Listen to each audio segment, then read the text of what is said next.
Good evening, everyone. All right. Let's go. Let's get this started. Welcome to the Richard Nixon Presidential Library and Museum. My name is Joe Lopez. I have the honor of serving as acting president and CEO of the Richard Nixon Foundation. It's great to see you all here on this very special night. Let's get right into it, huh? We've got two outstanding guests with us this evening. In fact, two great presidential historians. Luke Nichter is a professor of history and the James H. Kavanaugh Endowed Chair in Presidential Studies at Chapman University. And our special guest this evening, you and millions of us around the country watch him every night. He's the top news anchor in the country. Please join me in welcoming Bret Baier to the Nixon Library.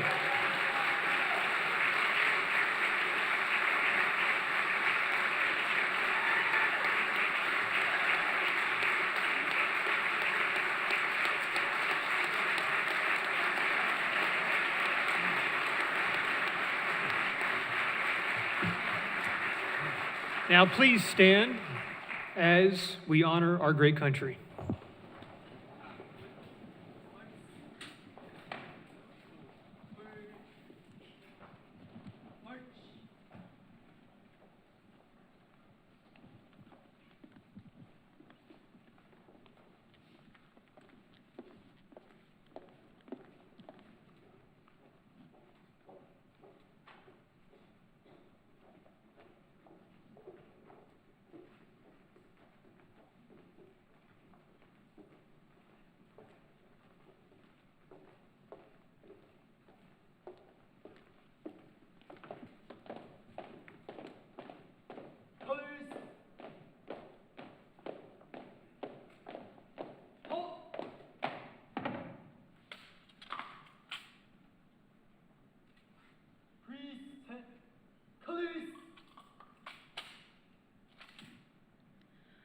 Oh, say, can you see by the dawn's early light what so proudly we hailed at the twilight's last gleaming, whose broad stripes and bright stars through the perilous fight o'er the ramparts we watched were so gallantly streaming, and the rocket's red glare, the bombs bursting in air, gave proof through the night that our flag was still there.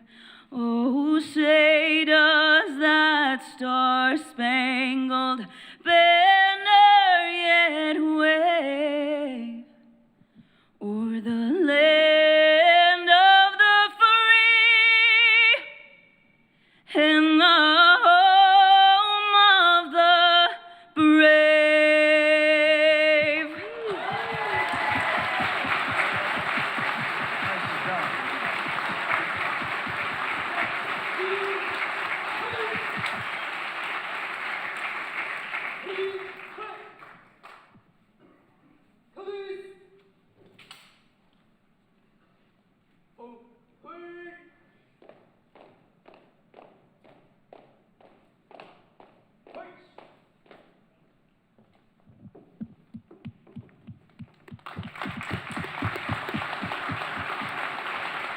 Thank you. Please be seated. Thank you to the great cadets from the Troy High School Navy JROTC and Ali Solorio for leading us in the national anthem this evening. This evening's event is part of our newly launched Sean and Leland Smith Distinguished Speakers Series. A special thank you to Leland and Sean for making this evening possible and for your decades-long friendship and support of the Nixon Library. Thank you, Leland.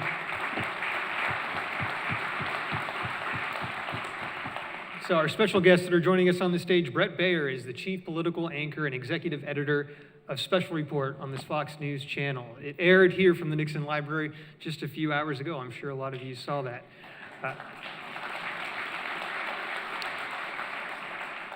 Bret has covered every major political event for the last 25 years. He's interviewed presidents and world leaders and has reported from over 70 countries around the globe. He is a #1 best-selling author, and tonight he's here to talk about his brand new book, To Rescue the American Spirit, Teddy Roosevelt and the Birth of a Superpower.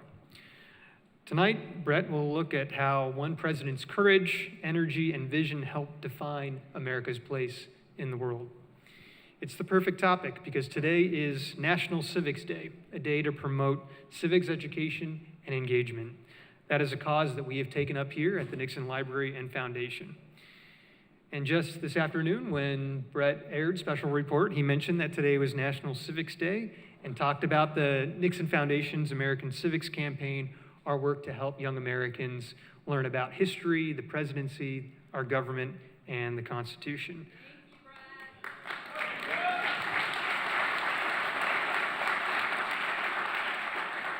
So, Bret and Luke, over to you. Thank you. Thank you. Great to see you, everybody. Luke, thank you for doing this. Well, good evening. Welcome back. The last time we sat on the stage, we were discussing your last book on George Washington, part of a series of presidential biographies that also includes Ulysses S. Grant. So why now Teddy Roosevelt?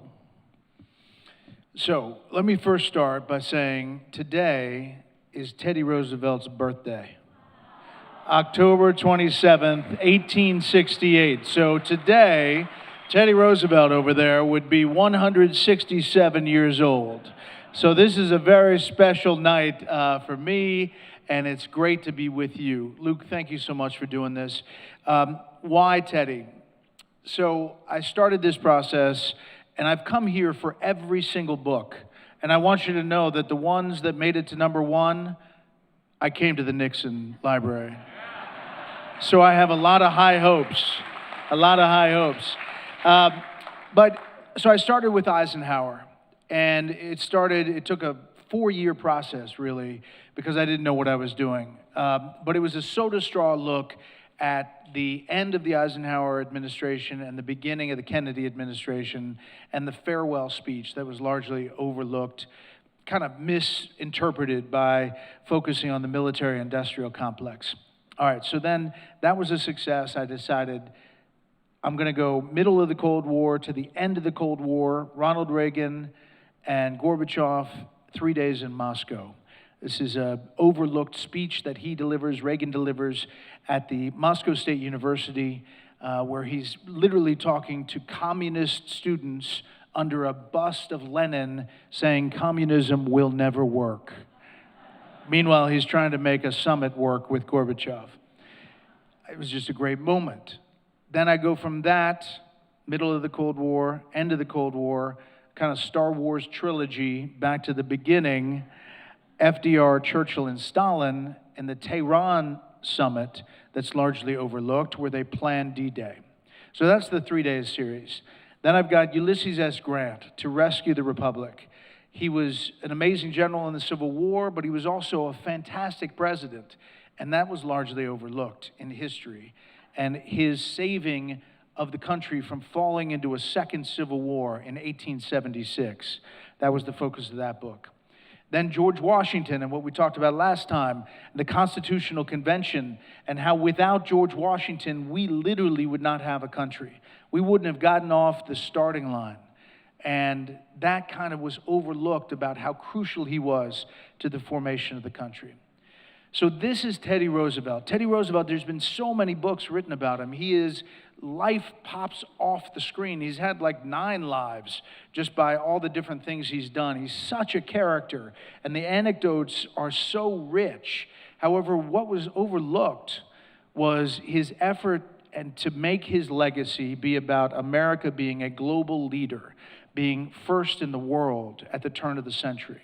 And so how he does that is he reaches out to countries that are almost in a big war, Russia and Japan. They're in a territorial dispute that could literally devolve into a world war. And he reaches out to the leaders and says, I want to host the peace negotiation. So he invites them to Portsmouth, New Hampshire. And he does the logistics. He sets up all the stuff. He shuttles between the leaders, and he makes the peace deal, for which he eventually gets the Nobel Peace Prize. So that's the soda straw look that's overlooked.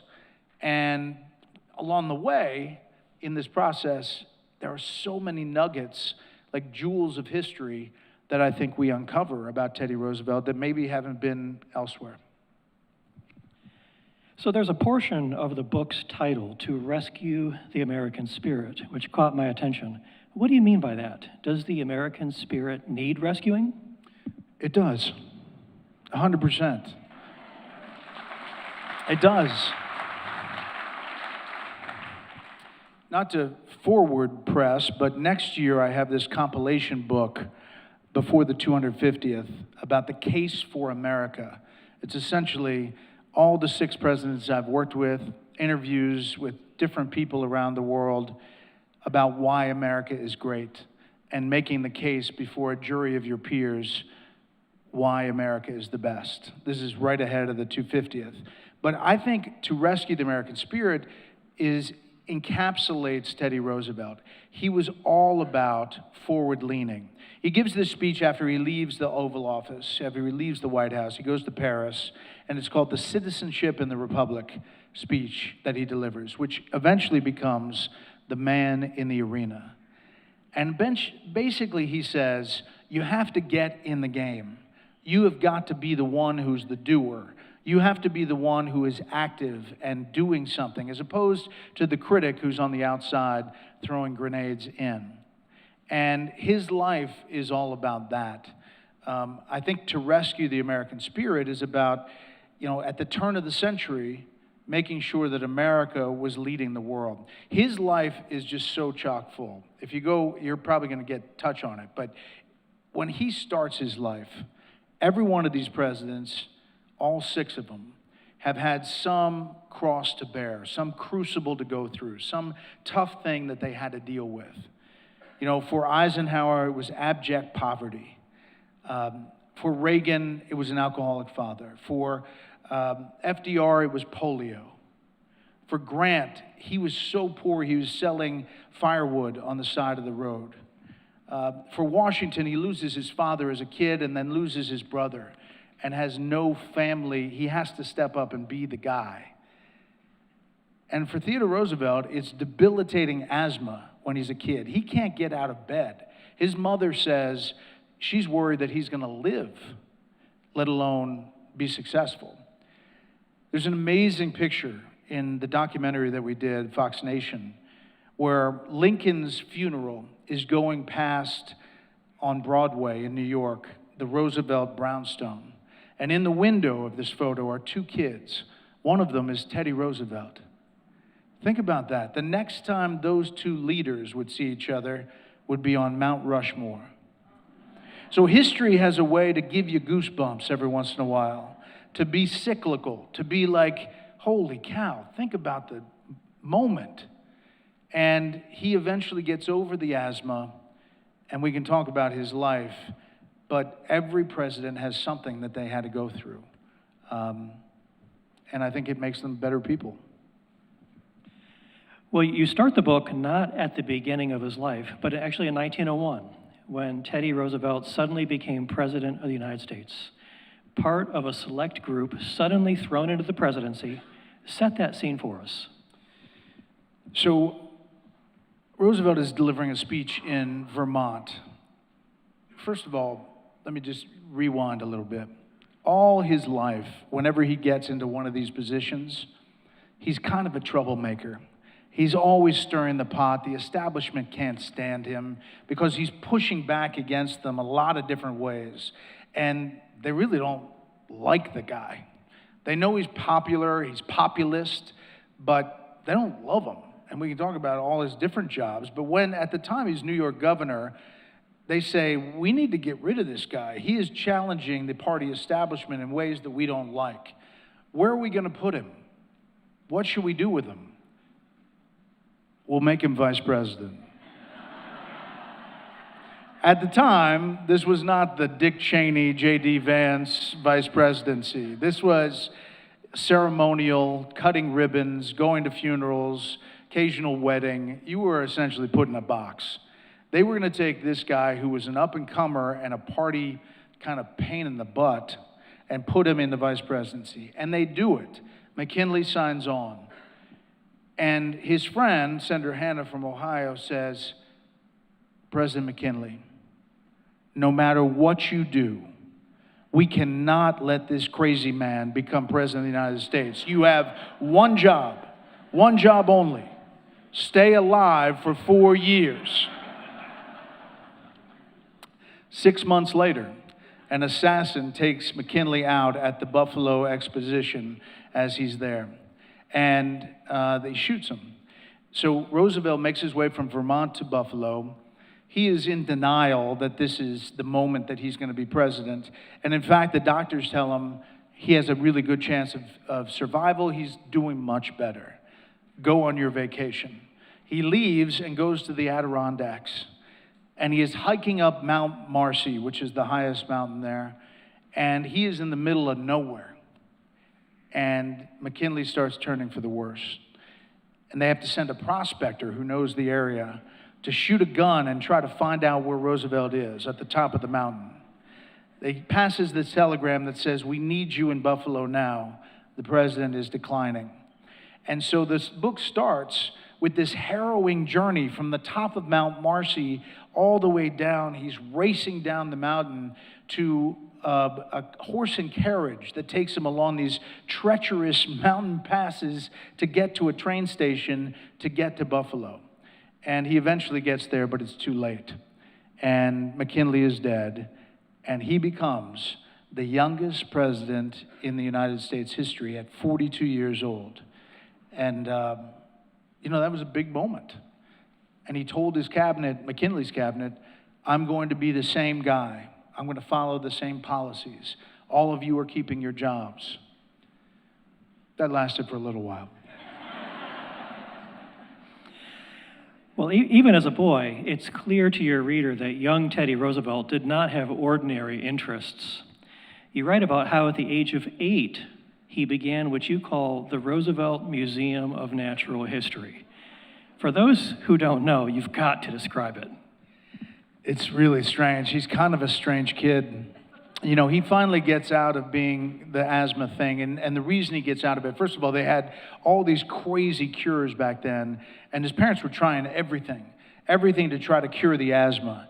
So they have him drink strong coffee and smoke big, strong cigars, thinking they're going to poison the asthma out of him. Note to self, the cigars and the coffee don't work. So it doesn't work, and the only thing that works is getting outside. So he falls in love with the outdoors, and he becomes like this scientist. He wants to be a scientist, and he starts looking at birds and bugs and collects all of these things. He's a kind of kid that you look at and go, that's an interesting kid. But he's got like dead bugs and, dead things with him, and he brings them home and he charts them. And suddenly, the father and mother, because they were worried he wasn't going to live, say, sure, son, do the Natural Museum in the house. That's great. But he's got, entrails of animals and like all kinds of stuff in the room. So he travels with the family over to Europe. They're very well off, and they travel on vacation. And he rooms with his brother, Elliot. And Elliot goes to the father, Theodore, and says, Dad, I cannot room with Teddy anymore. And he says, why? And he's walked down the hall, they go to the room, and there's all these dead animals, and there's specimens in bottles, and there's like guts in the tub. And the father says, Elliot, you get your own room. So he's kind of a weird kid. Well, despite this outward appearance of strength and vitality, you write about the times Teddy Roosevelt endured serious personal difficulties, not only the poor health as a child, but the death of his father, Theodore Sr., while in college, and the deaths, both within a span of 12 hours, of his mother, Martha, and wife, Alice. How do you think he managed to overcome such incredible setbacks? The death of his father was big. His father was like the guiding light for him. He kind of forced him through that asthma, made him buck up and get strong. He became a boxer. So his dad was a big part of his life. And when he died, when he was at Harvard, it was really grief-filled. But he was a leader, and he was kind of plowing ahead. He meets the love of his life, Alice Hathaway, and he calls her Sunshine, and she's beautiful, and everybody that deals with her says she's absolutely lovely. They get married, and they're pregnant, and she's going to have their first child. And he becomes a state lawmaker, the youngest state lawmaker in New York history. And he's up in Albany, and he gets word that his wife is going to go to labor, and he starts passing out cigars to all the other lawmakers in Albany. Excited, really fired up. And then she gives birth to their daughter, and he gets another telegram that says she's going downhill. She's sick. So he scrambles to go to New York City, and he doesn't make it in time. She dies. In the same brownstone that his mom died that same day, which was Valentine's Day. He is so overwrought with grief, he can't even bear to look at his daughter, newly born, and hands her off to his sister, Bammy, and says, "You have to raise her." And they, as he's leaving, name her Alice in recognition of his wife who'd passed. He pulls the plug. He goes out west to the North Dakota Badlands, which was a territory back then, to try to find himself. And that despair leads him to this whole other adventure of meeting cowboys and ranchers and who knows who in the territory of North Dakota. And that becomes another big part of his life that defines who he is. You refer to Teddy Roosevelt as the people's champion. So my question is, how did someone who grew up with such an elite and privileged background come to be such a hero for average Americans? That's a great question. And I think that Teddy Roosevelt cannot be pinned down in his ideology. He was a Republican. He was a conservative. However, he was also a progressive. And at times, you know, he always talked about capitalism, that he believed wholly in capitalism, but he wanted capitalism to work for everybody. So he didn't want the little guy to be disadvantaged. He wanted to make sure that they were taken care of. So when he comes back from North Dakota, and he obviously is a different person after 2 years, and he decides he's going to plug back in, and he becomes New York City Police Commissioner. And he is, again, stirring the pot, going after corruption. And he spends the nights, overnights, in a giant black jacket, and he spends overnights, almost like Batman, overnight. But he brings with him a reporter or two as he's kind of going around stopping the corruption, pulling dirty cops out of bars that they're hammered and they're supposed to be on the street. He's breaking up different elements of the police force, and he becomes a populist leader because of the press that's with him. He understands the power of the press at that moment. Again, people inside New York City say, this guy's a pain in the butt. Let's get rid of this guy. The McKinley administration then offers him Assistant Secretary of the Navy. And he says, great, I'm going to move my family.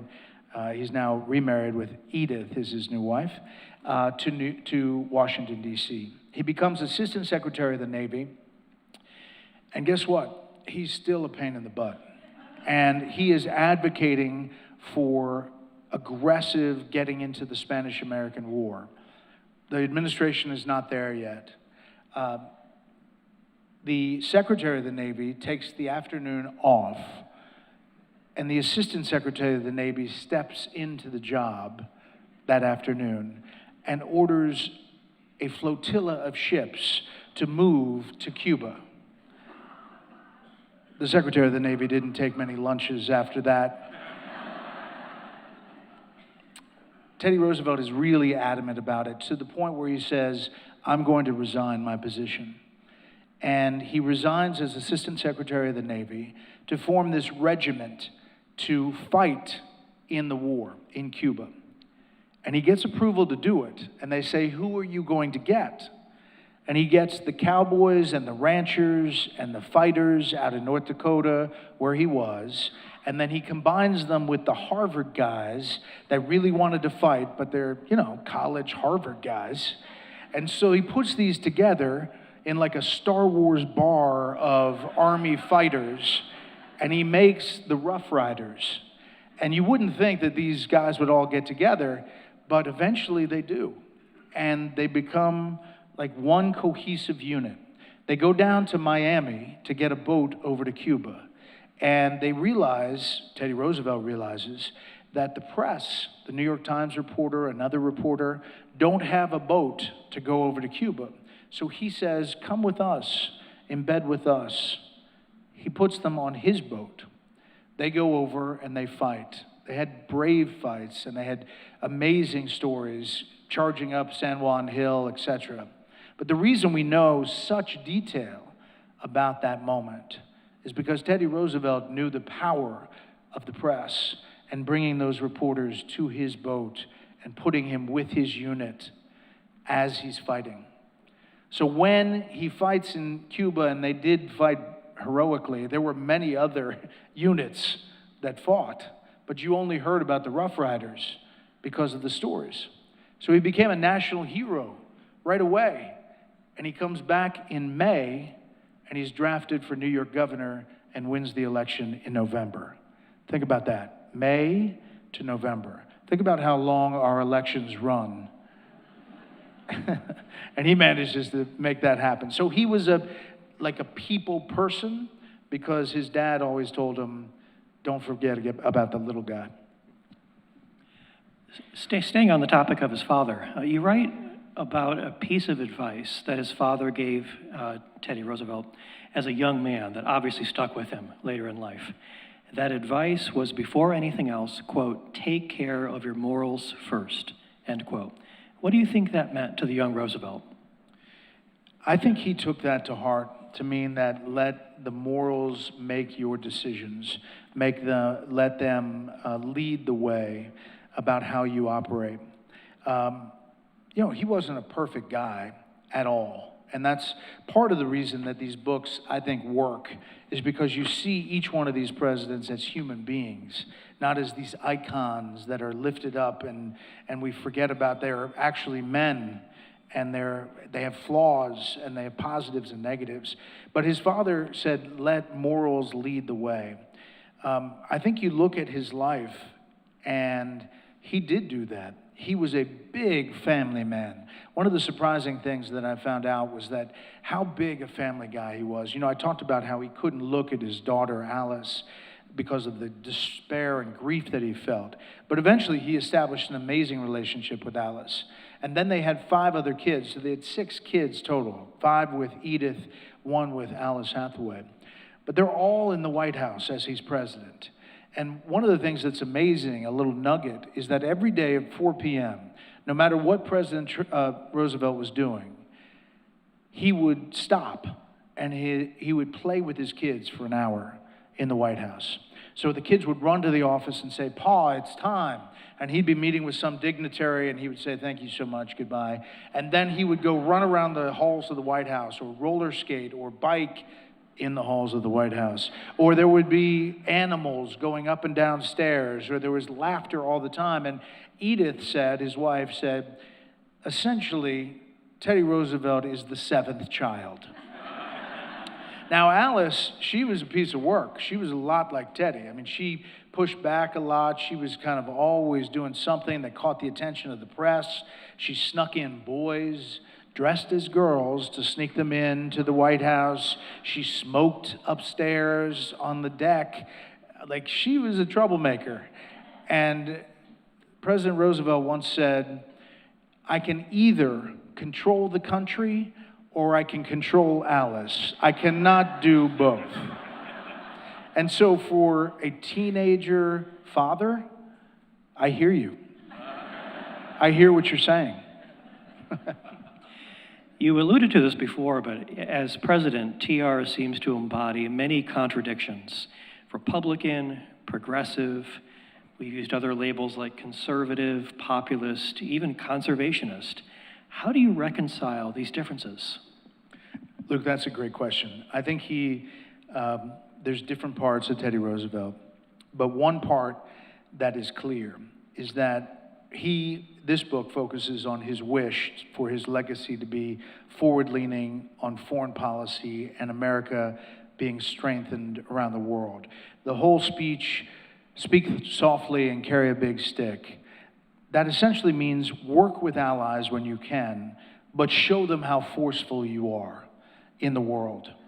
And that's exactly, all of these books seem to, at the time, somehow match with now. And that's when I say history is cyclical. If you look back, it often tells us where we were, but it could be where we are or where we're going. It kind of goes in a circle. In the effort to show the world that the U.S. was powerful, as president, Roosevelt looked at the U.S. Navy fleet painted in battleship gray, and he had it all painted gleaming white, called it the Great White Fleet. And he decided to send it around the world, at least an armada of about 16, 18 ships, to go around the world to show how strong the U.S. Navy was. Congress said, "What are you doing? We're not paying for this." And he said, "Go anyway." And he ordered it to happen. Eventually, Congress came around, by the way, and paid for it. But they went around the world, arrived back 10 days before Roosevelt got out of office. And it had the desired effect, is because America was on the stage after the Russia-Japan negotiation, and then they were a force to be reckoned with after that armada went around the world. But, you look at that forward-leaning thing. He was also the president that first engaged in a labor dispute in the coal miners' strike in 1902. He gets engaged, solves that. He files 40 antitrust lawsuits against big business. That was not a pleasing thing for J.P. Morgan. He's kind of an enigma, is that you can't pin him down into one thing other than conservation and expansion of the executive power. You think about the first president, George Washington, to the 25th president, William McKinley. Collectively, all of those presidents signed 1,200 executive orders. Teddy Roosevelt signed 1,300 executive orders. Think about expanding the executive under him. Now, a lot of those had to do with what we see today, is protecting national parks. The National Forest Service is set up, specific conservation efforts, but they also dealt with labor, setting up the FDA, Food and Drug Administration, protecting the little guy. So there's this combination of all of that that I think still confounds both left and right. There you could find Democrats today who think Teddy Roosevelt's a great president, liberal Democrats. And you can find conservative, hardcore Republicans who say Teddy Roosevelt was a great president. Here's one thing: he was consequential.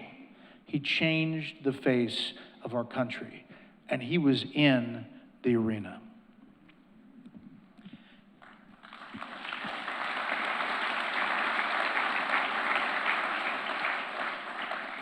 I've got to ask you about a question about his final campaign in 1912, because I think it also brings certain things out about his character. So to set the scene, so he's already been president. He's been succeeded by William Howard Taft. Teddy Roosevelt decides to come out of retirement and run for another term. This was, of course, before the 22nd Amendment limited presidents to 2 terms, and was prior to 2024 the last time a former president ran for a non-consecutive term. It seems like recent presidents are pretty happy to be retired, once they're retired. Well, except this one.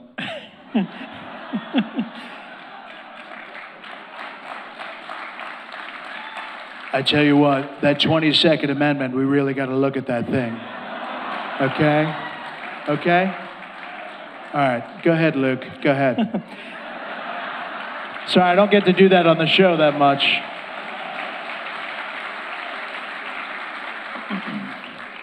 So why do you think Teddy Roosevelt wanted to come out of retirement to go back in the arena, as he called it? So it's really kind of ironic in that, remember, he takes over from William McKinley. He promises the cabinet that he's going to be a McKinley guy, and policy across the board, they're going to all keep their jobs, and he's going to be the policy guy for McKinley. Well, that lasts literally a few months, and then he becomes his own president. Well, as he's leaving, he turns to Taft and says, "Bully on you, keep going on my policies." And Taft gives him a hat tip and says, "Sure." But Taft's his own guy too, and he's actually more conservative and less progressive. And he makes some big changes as far as policy. And that really gets under Roosevelt's skin. And so he leaves the country and he gives this speech, the Man in the Arena speech that I mentioned in Paris. And I kind of feel like the speech was aimed at himself. I need to get back in the game. I need to get back in the arena. So he decides to run in the primary, and the party says, "We're done, thank you so much, we're going with Taft." And he loses the primary, but very competitive. He wins about 6 states, but he loses the primary. So then he decides, well, I'm going to launch my own party. It's going to be the Progressive Party, but I'm going to call it the Bull Moose Party. And he starts doing these train stops around the country, and he's getting a ton of attention. He knows all the reporters. He knows all the stuff. He works the room. He delivers speeches. Then, famously, he's in Milwaukee, and he delivers a speech. An assassin comes to try to take him out, shoots him, and the bullet hits an eyeglass case in his pocket and a 50-page speech. And it doesn't fully go into his chest, but it does go into his chest. And the blood is pouring out over his shirt to the point where it's all blood. And he says, "Even that guy can't take out a bull moose." And he still talks for 45 minutes, delivering this speech. They finally pull him off the stage to get him some help, but he's saying, "It reminds me of somebody else." He's saying, essentially, keep fighting. So he gets a lot of attention, as you can imagine, in the national press. He eventually gets the most votes for any third-party candidate, more than Ross Perot in 1992. He gets 19.8% of the vote, but he loses to Woodrow Wilson.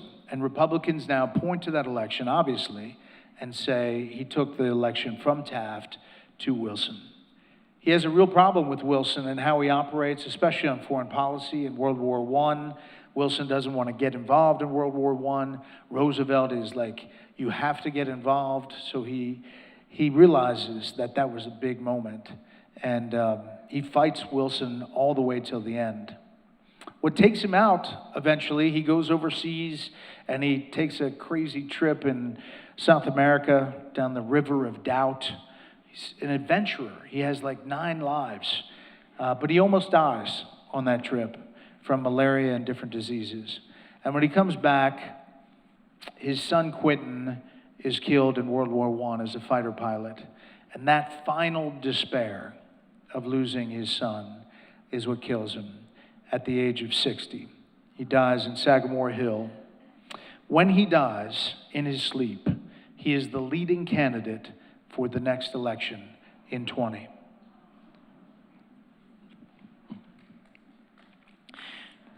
Well, regardless of their politics, all presidents do interesting and meaningful things prior to reaching the White House. What do you think of Teddy Roosevelt's varied experiences and careers, or as you say, 9 lives, do you think stand out in terms of preparing him for the nation's highest office? I mean, that's a great question. I think that he just had a panoply of experiences, and he had a good sense of the American people. Most of his experiences were New York-centric, New York police commissioner, New York state lawmaker, New York governor. But then he had all of that experience out west and kind of making his own way. And then he had the experience inside the administration as Assistant Secretary of the Navy and seeing the red tape and the bureaucracy. And then he had the experience of fighting in a war for our country. And then he had the experience of being vice president and then president. So I think he just had this ability to tap into the populist feeling of the country and knowing how to communicate that in a way that moved the needle. You know, he was energetic and passionate, and if he was here now, you would sit here enthralled because he would be telling a story, and his hands would be all over the place, and he'd be really forceful, and you wouldn't be able to leave. And that's kind of the person he was. He was larger than life. He jumps off the page.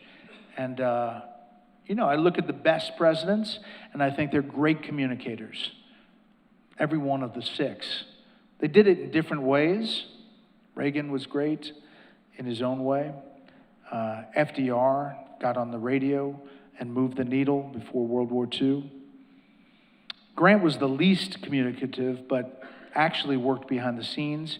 Washington was silent, didn't say one word in the Constitutional Convention, and yet his force of presence and his ability to find common ground behind the scenes made us our country. So I think there's a piece that we can learn from every president. So as I was reading your book, the other day I noticed our daughter has one of these presidential placemats with all the faces of the presidents. Probably a lot of us in the room grew up with these. And I realized it needed to have an upgrade with Trump's second term because hers is several years out of date. That one doesn't have the auto pen. It has the actual president. But then as I was looking at it, my eye was drawn to the third row, to Teddy Roosevelt. And it made me wonder, you know, for our youngest Americans, you know, the first time they're exposed to our presidents is often through the smallest of vignettes, like those placemats. Why should they care about our 26th president? I think that's a great question. I think that he was just consequential. He moved the needle. He was somebody who made America what it became at the turn of the century. He took America as we were turning into an industrial power and made us greater. He lifted us all up as a nation. And I think that, you know, kids don't fully appreciate how one man, one leader with a vision can change big things. I think that's one of the issues that I have with history being taught in the schools now. I'll tell you this, I had my best thing ever of this whole process, and I'm addicted to the process. And I was at a signing, and an 8th grade teacher came up to me and said, I need you to know something. And I'm signing the book for him. I said, sure. He said, I'm an 8th grade history teacher, and I'm doing a 3 days class with all 3 of your books, Eisenhower, Reagan, and FDR. And I said, that is exactly why I'm doing this.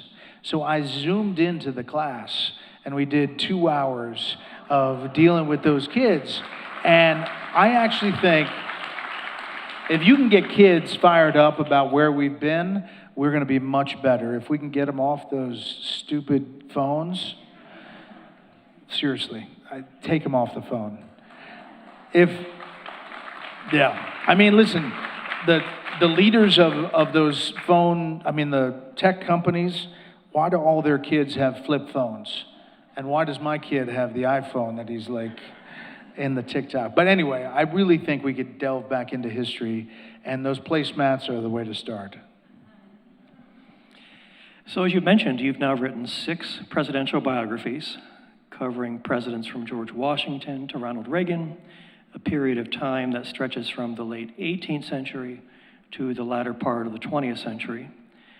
You mentioned communication, but are there timeless qualities that you find that make an effective president, regardless of the challenges they faced or when they were president? Yeah. So That's a wonderful question. I think I talked about each president went through their crucible, their tough time in their life. It made them a better person and more relatable to average people. Two, they communicated their leadership different ways, but they managed to make people under them understand their vision of what they wanted to happen. And three, each one of these presidents, in their own way, changed America for the better. Like always lifting up, always playing to our better angels. You know, I think there are similarities between Teddy Roosevelt and President Trump. You know, Teddy Roosevelt was called a human cyclone. He was always moving. I can tell you, covering President Trump, there's a little cyclone in there. When you're on your fifth press, Teddy Roosevelt called the press muckrakers and said they were horrible at times, but at the same time he was taking them on his trips and embedding them and using them to tell his story. Well, guess what? President Trump says, total fake news. You're absolutely fake news. You're horrible. You're the worst network. You're an enemy of the state. After that, he's on the cell phone. He's talking to those reporters.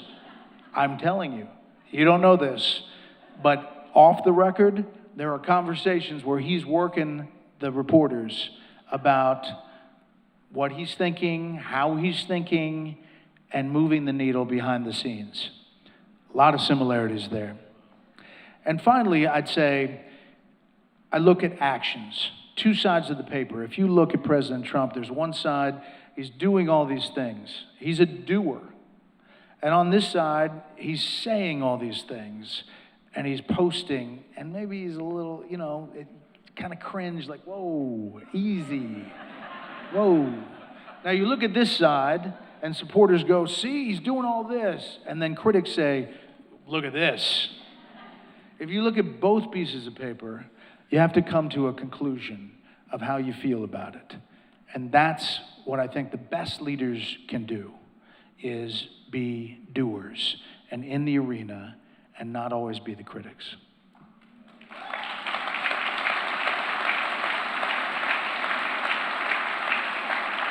So with that, I think we're going to take some questions. Thank you so much. Yes. That was so awesome.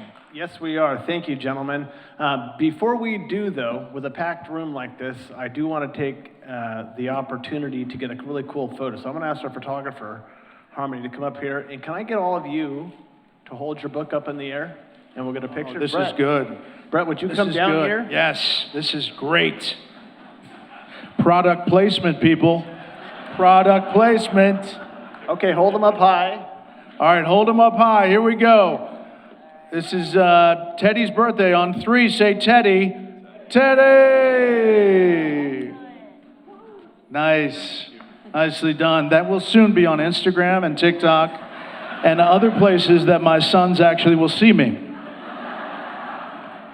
All right, we are going to get into some questions now. First one here. Who has been your most interesting or favorite person to interview and why? Ah, that's great. So should I say Kamala Harris? Should I say it? No. All right. I have interviewed a lot of world leaders. The Crown Prince of Saudi Arabia, it took me a long time to get that interview. It was really fascinating. I thought in world leaders, he's going to be a world leader for 50 years. He's really young. And what he said was really significant. But my favorite interview ever was in Havana, Cuba. I was covering the Elian Gonzalez case. Remember the kid that came over in Florida and back and forth? I used to be outside the kid's house, and he would come to the playground, and it would be a Fox News alert. I'd say, he's chosen the slide. And we didn't really have anything else to say. We were just kind of outside the house. Next up. But anyway, I went to Cuba 6 times. I covered the case. I covered other stories. And I finished the day, and I went to the Hotel Nacional, and I'm looking over the water, and there's a big porch, and there's a guy back there smoking a cigar and drinking a margarita. And I looked back there, and it was Jimmy Buffett. And I said, Mr. Buffett, I am a huge fan. Is there any chance I can interview you? And he said, yeah, but you got to smoke a cigar and drink a margarita. So I smoked a cigar and drank a margarita and talked to Jimmy Buffett for 20 minutes. And so of the interviews, that's the best. Forget the world leaders and the other stuff. All right, we are in the house of Nixon, so I love this next question. What are some similarities between Nixon's presidency and Roosevelt's, aside from environmental protectionism? Aside from that, aside from conservation, well, I think that both of them had a sense of a world leader, being a world power, and an effort to make peace. And Nixon's outreach to China, you can point to a lot of things in Nixon's presidency where he is doing exactly what Teddy Roosevelt did with Russia and Japan and making a difference. You know, we talked about, here, the similarities between Teddy Roosevelt, aside from the conservation stuff. They came from poor means. He was aristocratic, came from rich means, but understood the poor guy. Nixon grew up not that well off in this house right over here, and still had this sense of the little guy. But I think foreign policy probably leads the way on the similarities. But the conservation stuff, if I can talk about that, I mean, the Endangered Species Act, all of the things that Nixon does track with being a conservative and a conservationist, which you can be. You can be. Now, because it's top of everybody's mind, and I can't give all softballs, what do you think about California's Prop 50? California's Prop 50. I think that we're going to be watching that closely. I think redistricting is going to be a major, major issue in this election. I do think, and I was talking about this earlier, that no matter what happens with Prop 50, let's say it moves the needle 4 or 5 seats towards Democrats, I think that other states in what they're doing, Indiana, Missouri, Florida, others, Ohio, plus the Supreme Court case that's dealing with the Voting Rights Act, you could talk about 30 seats overall that shift towards the Republicans if it all goes that way. So Prop 50 is very important, and representation and making sure that you're represented how you want to be represented. But in the big picture politically, it may be overshadowed by what's happening other places. All right. I wish I had this person's name. As someone who has been to Ukraine a number of times, I am interested to know your thoughts on Vladimir Zelensky and Ukraine. And also, does your son enjoy your books? So I have 2 sons. One is 15 and one is 18. By the way, my 15-year-old is 6'4", and my 18-year-old is 6'3". Thank God they look like me. I'm like, wait a second. The mailman was tall. No, it's my wife's father is 6'5". It's all good.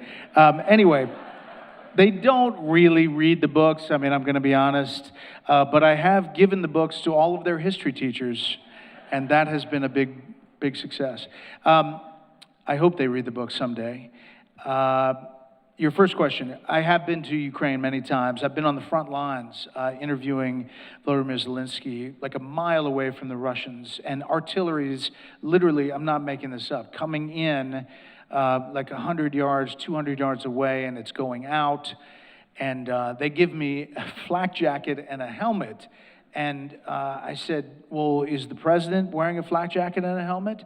And they said, no. I said, well, I'm not wearing that either. But if you look at the wide shot, when they go to the 2-shot, the flak jacket is right here, and the helmet is like right here. And I was worried about it a little bit.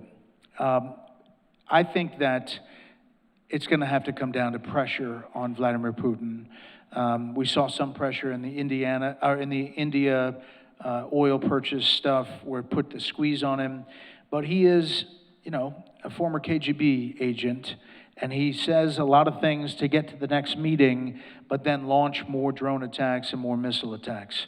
So I actually think that the meeting Thursday in South Korea with President Xi is a game changer on a number of fronts, both the economic on the tariffs, possibly on oil and Russia.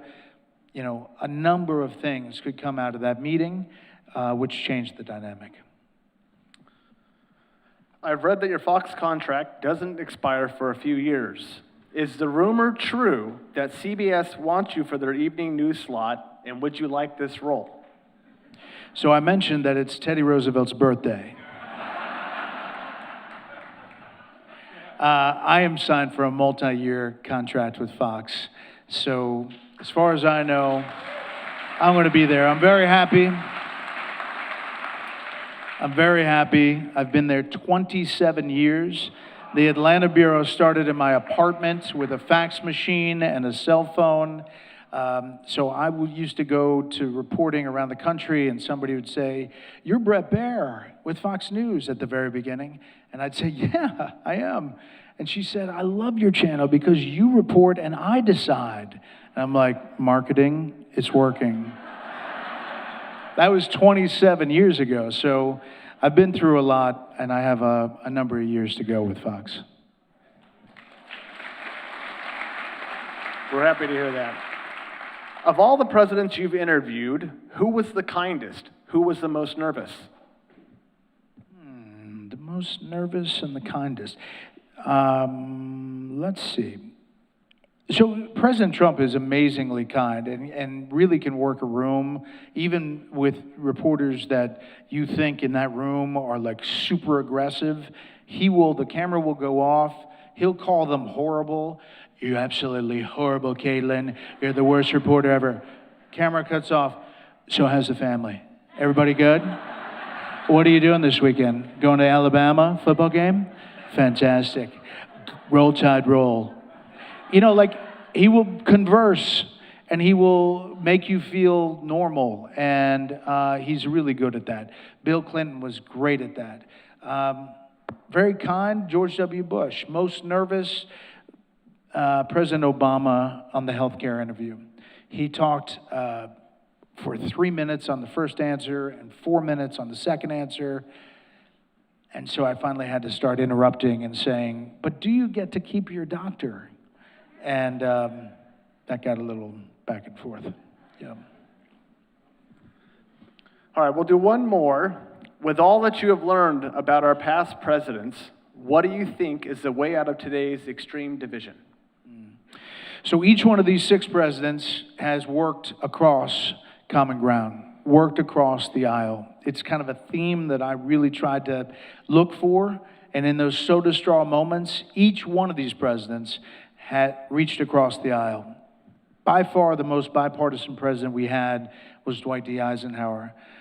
Nixon definitely worked across the aisle numerous times, but each one of these presidents had their own moment. So I think, there's a lot of stuff that happens in Washington that you don't focus on. That actually is Republican and Democrat working together, which is why I have this segment on my show, Common Ground, and I bring them together to talk about what they're working on as opposed to what they're disagreeing about. And when I started that about 3 years ago, my staff said, "Boss, this is going to be impossible to book. We're never going to get people to do it." And I will say the first few were kind of lame pieces of legislation that we had people getting together. But then over time, it became really powerful, and it was like a rock going down a mountain. I had strange bedfellows like Ted Cruz and Elizabeth Warren and other people that were working on something that they wanted to talk about. Ranking members and chairmen coming in to talk about something. I would talk about other things, but we would eventually get to what they're working on. So that segment, believe it or not, is one of the most watched segments on Special Report. Because I really do think that there's this hunger, no matter what your ideology is, to see people working together. I mean, we are putting these people in Washington. Let's get some stuff done. And so Dwight D. Eisenhower, in his farewell address, said, it was all the focus about the military-industrial complex, but he also said, let's get the stuff done that we agree on first, and then argue about what we don't agree on. If you went into Congress every session and did that, there would be a ton of bills that they actually agree on, but they go to the corners because they're fighting over some other bill that they don't agree on. And anyway, I think that it's there. We just have to lift up that as a population and stop playing to the corners. Luke, Bret, thank you very much. Ladies and gentlemen, the book is To Rescue the American Spirit. Bret is going to be available up in our front lobby to sign it right there, right now. We'll see you. Good evening. Thank you for coming. God bless you, and God bless America.